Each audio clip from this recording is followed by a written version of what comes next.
Welcome to Reimagining the Internet from the Initiative for Digital Public Infrastructure at the University of Massachusetts at Amherst. We're talking to researchers, techies, activists, academics, and journalists about what's wrong with the Internet and how to fix it. I'm your host, Ethan Zuckerman. Hi, everybody. Welcome back to Reimagining the Internet. This is your producer, Mike Sugarman. I'll actually be flipping the script today. Ethan will be on the show, but I will be the one interviewing him. We wanted to do a quick episode, maybe a kind of unconventional one for our show, about the news that Elon Musk has put in an offer to purchase Twitter, and it seems likely to go through. We figured we would cover this by inviting a few different perspectives on how to think through this purchase.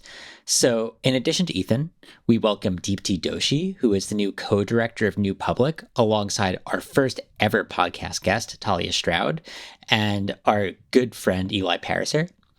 Deepti will be giving us a perspective on how we might think about an internet that doesn't just keep us on our screens, but actually ties us to our local community organizations and the institutions that strengthen our democracy.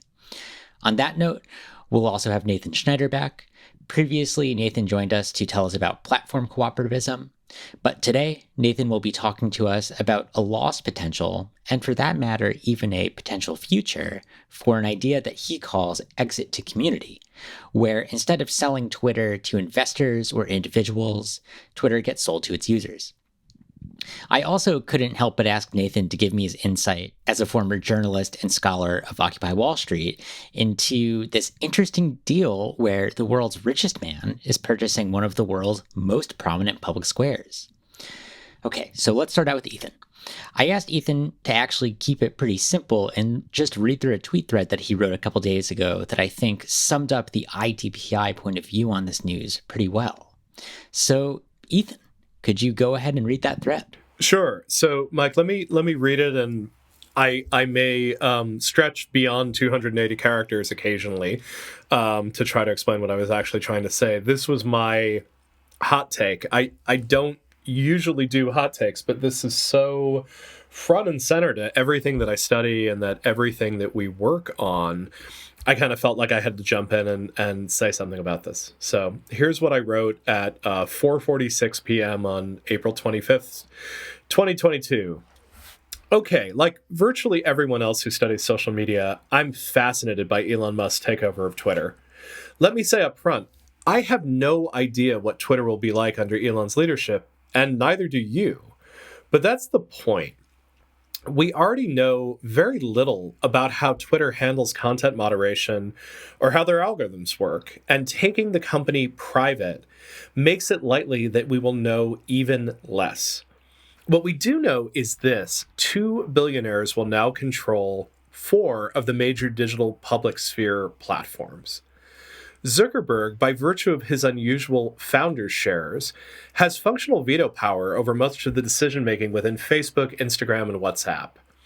A privately held Twitter will likely give Musk similar personal power over Twitter. I'm going to do that one more time. A privately held Twitter will likely give Musk similar personal power over Twitter. Frankly, it's embarrassing that we've been willing to have our public civic conversations on platforms controlled by corporate boards. Musk's purchase of Twitter just makes that absurdity even more apparent. Unfortunately, the solution is not as simple as mass migration to Mastodon. Don't get me wrong, I love Mastodon. I've had an account since 2016. I'm basing many of our projects at Initiative for Digital Public Infrastructure on the Mastodon codebase. But it's not a good solution to assume that everyone will leave Twitter due to a change in ownership. What we're actually facing are twin problems of finding alternative spaces that we have more control over, and problems of interoperability in maintaining the social relationships we've already built on these platforms. Mastodon, in which individuals can run small federated servers, is part of the problem. It is always harder than it looks to scale one of those servers, though. Moderation's always hard.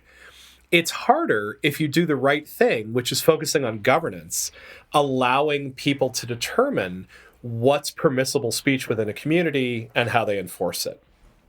But even a mass exodus to Mastodon servers with thoughtful governance and moderation, we've got the problems of folks we're leaving behind. Folks who don't leave Twitter, Facebook, or any other closed platform. We need adversarial interoperability, as Cory Doctorow puts it.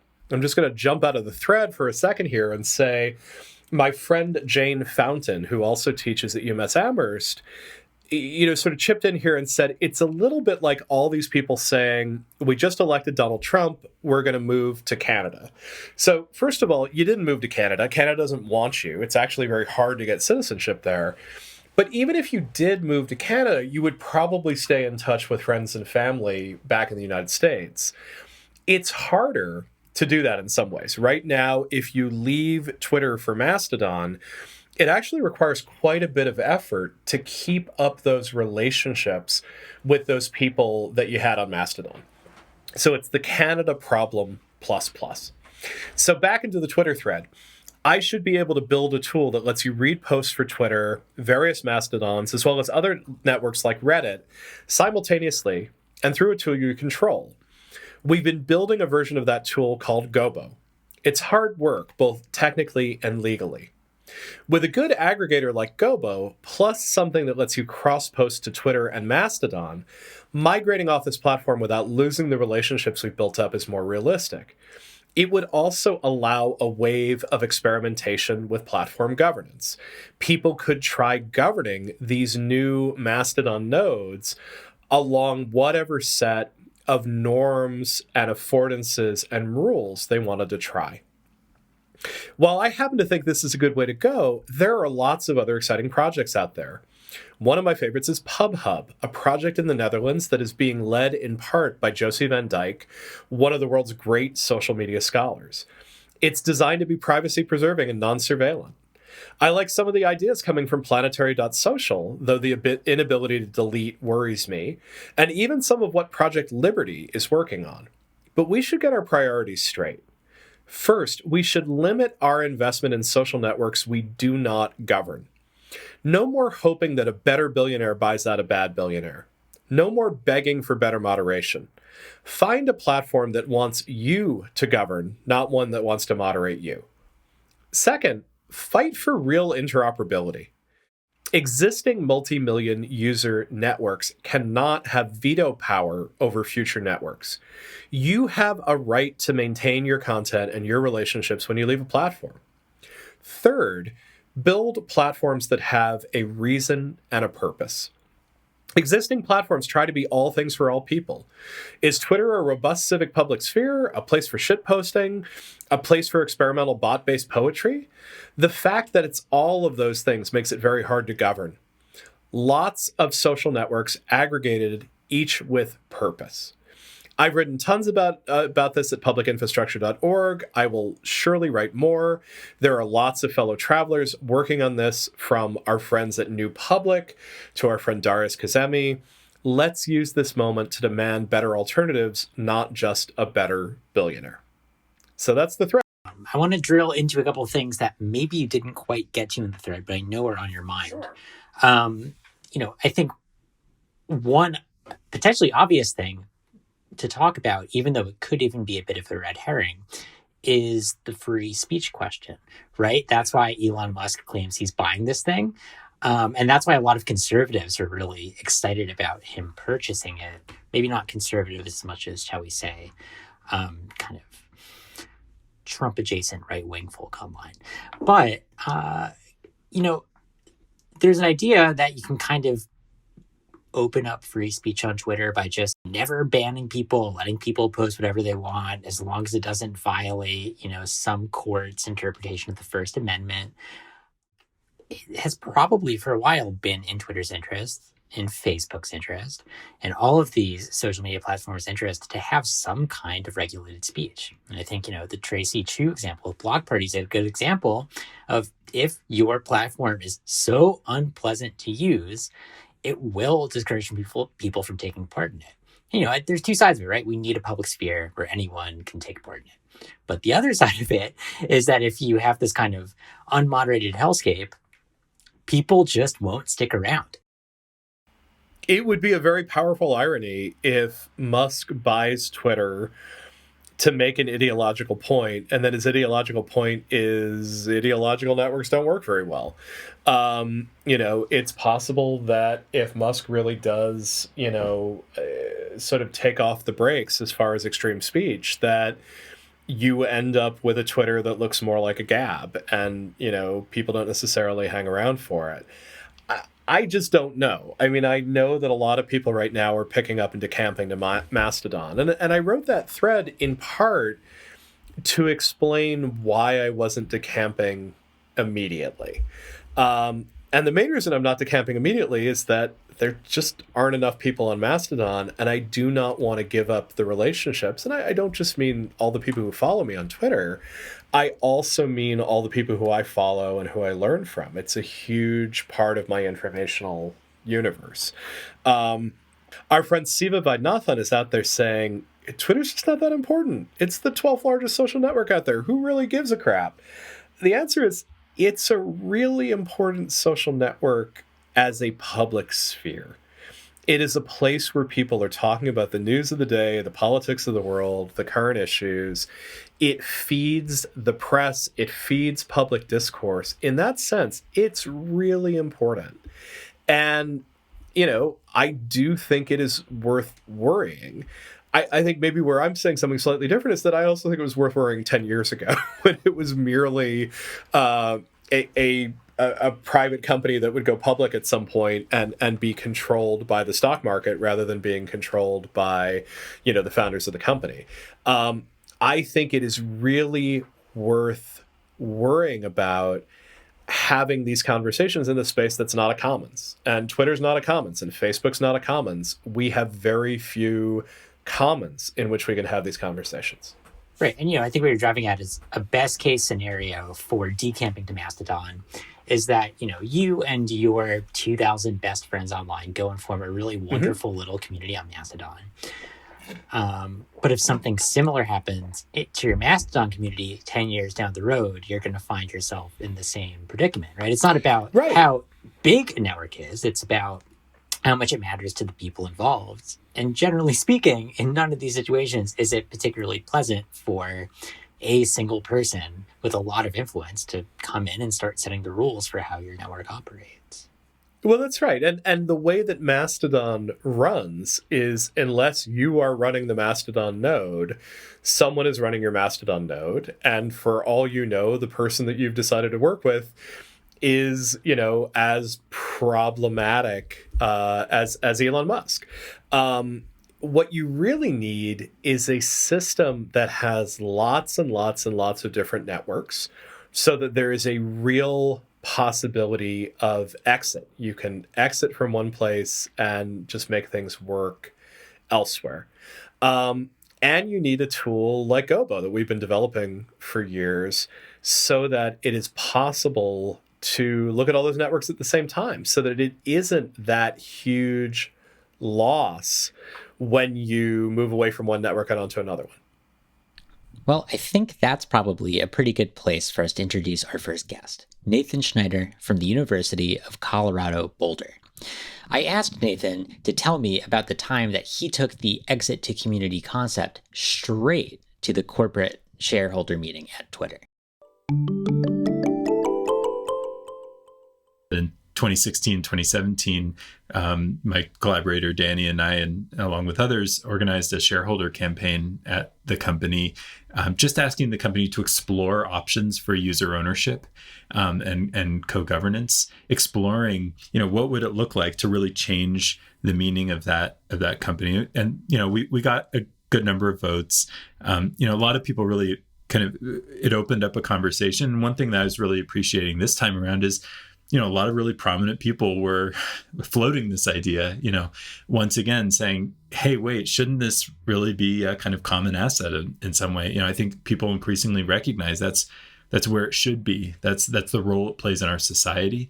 And that there's something really broken about the fact that, this vital, platform for public discourse is now about to be owned by the world's richest person.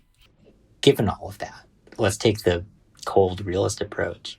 what would the future for cooperative ownership of something like social media look like? Could there even be a future exit to community of Twitter, let's say, once the Tesla stock that is currently backing all of the debt on this purchase collapses?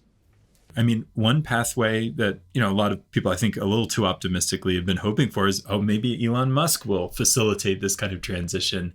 There are some reasons to hope for that. I mean, after Twitter didn't take up our call for user ownership, for exploring user ownership as a shareholder proposal, but they did establish something called Project Blue Sky, that is an effort to explore what it would look like for Twitter to become an open protocol, allowing others to plug into it and to create their own services through it and with it. And that's actually one of the scenarios that, I outlined in a law review paper with Morshid Manan on what exit to community could look like. So, it actually, and it seems like Musk is aligned with certain aspects of that vision. So, I don't think it's a completely closed door here. I think there are still options and there's still reason to keep the conversation going about what the fate of this platform should be, and really thinking of that as a proxy for so much else, so many other platforms, so many other public spaces and utilities that are just wrongly owned. They have a mismatch in their relationship between what they do, what they provide, and how they're governed and who they're accountable to. So in 2013, you published a book about Occupy Wall Street, a really good book about Occupy Wall Street. There's some weird resonance here, right? I mean, you're talking about Twitter as a space where a lot of people are gathering, and now it's a space that's been bought by someone who is not just the 1%. You actually have to create your own series of zeros after the decimal point to place exactly which fraction of the percent the richest man in the world is in. How could we understand a kind of future of these platforms through the lens of this really huge popular social movement, which happened just over 10 years ago? I think there's a very serious connection. In 2011, when revolutions were popping up all over the world and often associated with the social media platforms that helped enable them, it was in many respects, for fans of democracy, very exciting moment, because it felt like, wow, people, one of the slogans of that time is "We the people have found our voice," and it seemed like that was a reality. But in just about every place where those movements occurred, now especially that Tunisia has kind of been the last one to fall toward its own autocracy, those uprisings produced simply retrenchment. It turned out that simply organizing through sending messages on viral platforms designed for advertising is not actually an effective way to build durable power.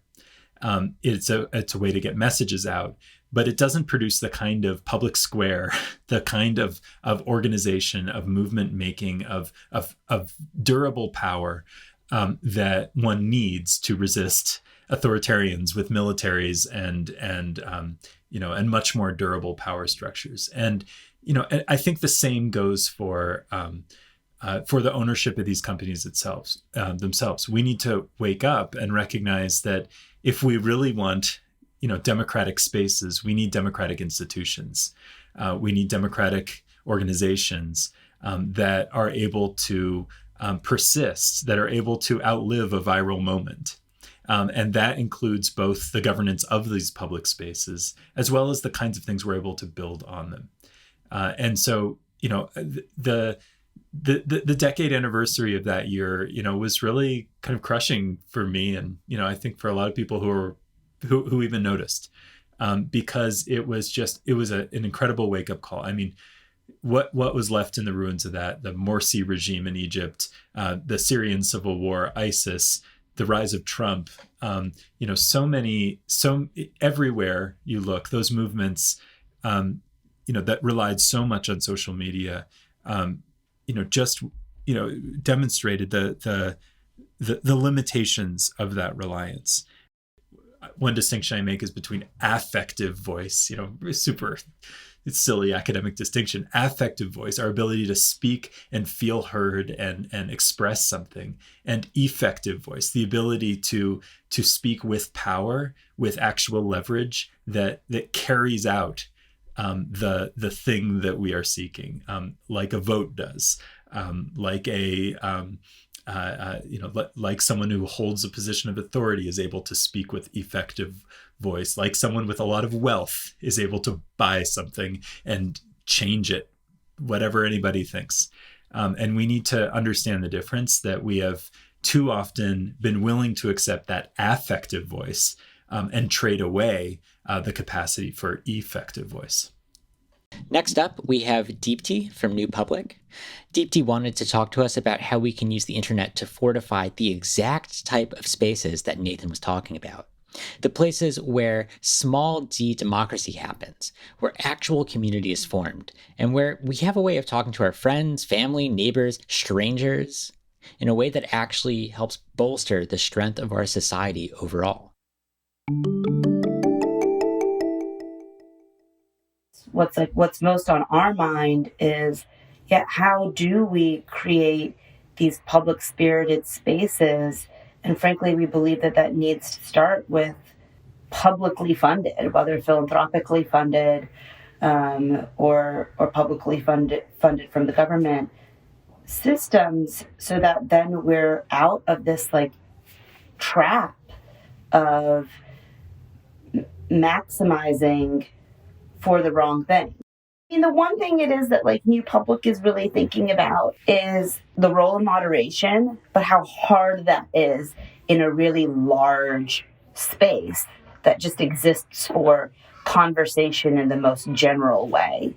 And one of our theses is that smaller spaces, one, that we believe that actually people are tending towards wanting to find spaces, social spaces that are fit to serving a particular need and comfortable going to multiple different spaces, like multiple different apps on their phone to do the thing it is that they want and to find the people it is that on a particular need.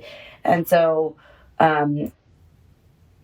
just really late last night, we kicked off a design sprint focused on what spaces, platforms, tools could be built to help parents get into better relationship with one another around public schools. Public schools, in theory, are places of, diverse families, but yet, those of us who've been around them acknowledge that often we hang out with the people it is who look and feel like us. And so what are the ways it is that could tools be built to help people get into better relationship around a school where you have this shared interest around your child? And similarly, we're thinking about what platforms and tools could be built around faith-based communities or health and well-being needs. As somebody who's really passionate about having scaled impact, the scale of Facebook and the scale of Twitter are always so appealing. But I do think that perhaps the right solution for us are multiple small spaces that, could be, that are federated in some way. Scale doesn't need to come from one large platform. I think what I find inspiring about that is, I think there's a consensus that the problem with a lot of our platforms today is they're really designed to try to keep you on that platform for as many minutes a day as possible. But what you're describing and what I think you're calling for is exactly something that we need, which is, internet tools that kind of improve your engagement with the types of spaces and communities that you're already implicated in offline, right? And that it's not just about creating a better internet for experiencing kind of social interactions on the internet, but perhaps there's a better internet that can also improve our involvement in the local world around us. And I think you're right. That actually is an important way to make a positive impact. And I think that probably is something that can happen at scale if it happens in enough places. Yeah, exactly. And, we've lost these places to practice our democratic habits. And the PTA, the unions, the local newspaper, they've disappeared from our lives. And with the internet and digital and our phones taking over, our question is how do we create these spaces? We call them spaces of influence, of like association and like learning how to be in healthy relationship with one another as a foundation of a better democracy. And these digital tools can play a really important, I mean, they are playing a very important role to make that happen.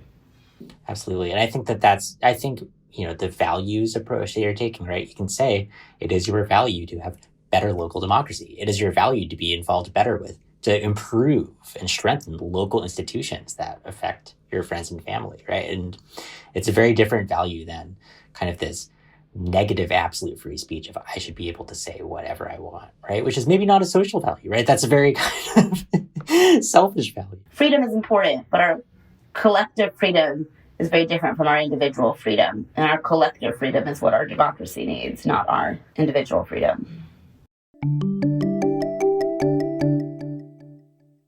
Mike, so good to talk with you about all of this. And I'm really, really glad that you've used this as an opportunity to reconnect with some of our friends on this. I think that the conversations that we've been having here for the last 2 years on reimagining the internet are really a path forward for people who want to do a deeper dive into what does this particular incident mean, and more broadly, what would it mean to imagine a public internet that is less controlled by individual figures and more treated as a commons. Reimagining the Internet is hosted by me, Ethan Zuckerman, and produced by Mike Sugarman, who also composed this music. Follow us at publicinfrastructure.org to learn more about what we're up to at the Initiative for Digital Public Infrastructure, and please subscribe to this podcast wherever you're listening to it.